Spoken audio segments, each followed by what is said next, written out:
A N the અંગ્રેજીમાં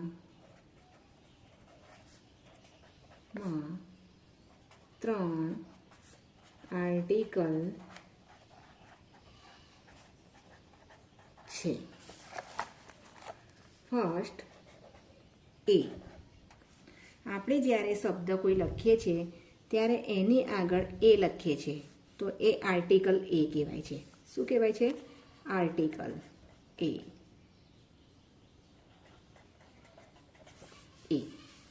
એ article જ્યારે જાતિવાચક નામોની પહેલાં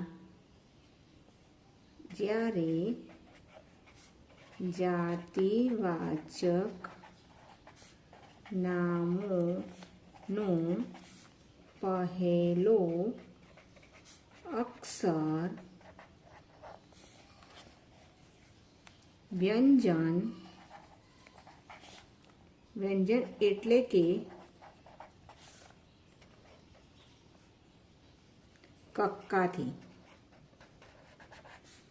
શરૂ થતો હોય તો આર્ટિકલ એ આગળ આવે છે. એક્ઝામ્પલ તરીકે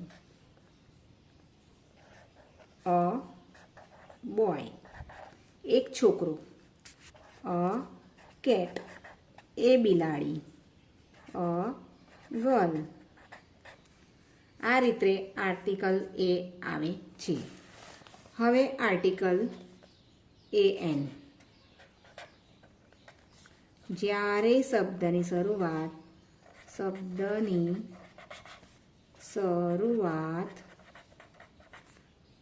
સ્વર એટલે 5 સ્વર છે.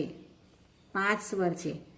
એ, ઈ, આઈ, ઓ, યુ થી શરૂ થતી હોય તો આર્ટિકલ એન આવે. એક્ઝામ્પલ તરીકે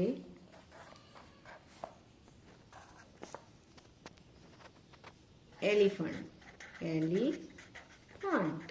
હવે આ છે આપણો સ્વર, તેથી આપણે એની આગળ મૂકીશું એ એન. એપલમાં એ સ્વર છે તો આપણે એ એન મૂકીશું. હવે ત્રીજો છે આપણે ધ આર્ટિકલ. ધ આર્ટિકલ નિશ્ચિત આર્ટિકલ છે. ફર્સ્ટ તેમાં એક છે જ્યારે નામ ચીન વસ્તુઓના નામ હોય જેવા કે નદી, તળાવ, પર્વત, મહાસાગર, ગ્રંથો, ન્યૂઝપેપર વગેરેની આગળ આર્ટિકલ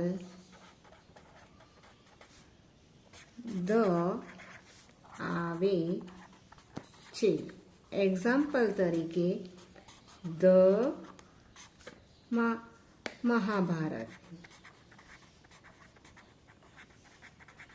મહાભારત ગ્રંથ છે તેની આગળ ધ આવશે. ધ ગંગા રિવરનું નામ છે ગંગા. તો આપણે એની આગળ પણ ધ આવશે. The Himalayas.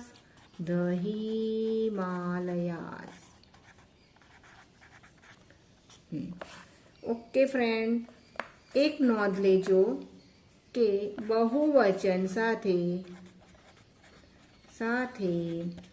Article A N આવતા નથી. Thank you. મળીશું આગળ આ વિડીયો સાથે.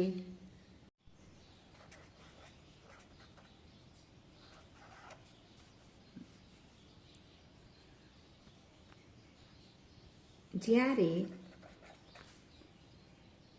ખાલી જગ્યામાં બે ખાલી જગ્યા આપી હોય અને પહેલી ખાલી જગ્યામાં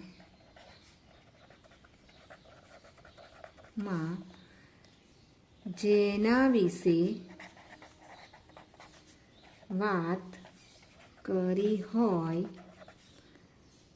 તે જ વ્યક્તિ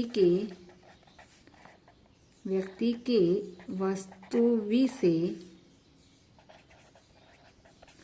બીજીમાં વાત કરી હોય તો બીજી ખાલી જગ્યામાં ધ આર્ટિકલ આવે છે.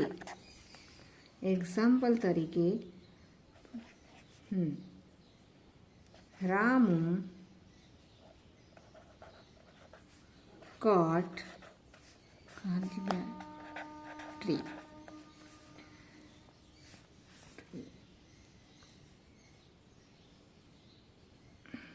ખાલી જગ્યા tree is big.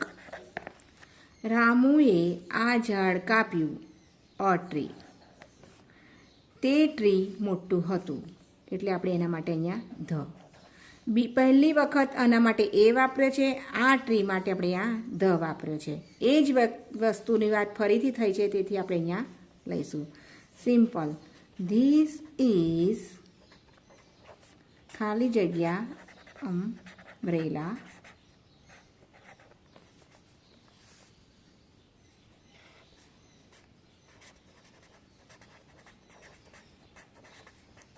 Is blue. આ અમ્બ્રેલા છે તે ભૂરા રંગની છે તો અન અમ્બ્રેલા અને અહીંયા આવશે ધ. આ રીતે આપણે એક્ઝામ્પલ પૂરા કરવાના છે અને આગળના વિડીયોમાં આપણે બીજા નિયમ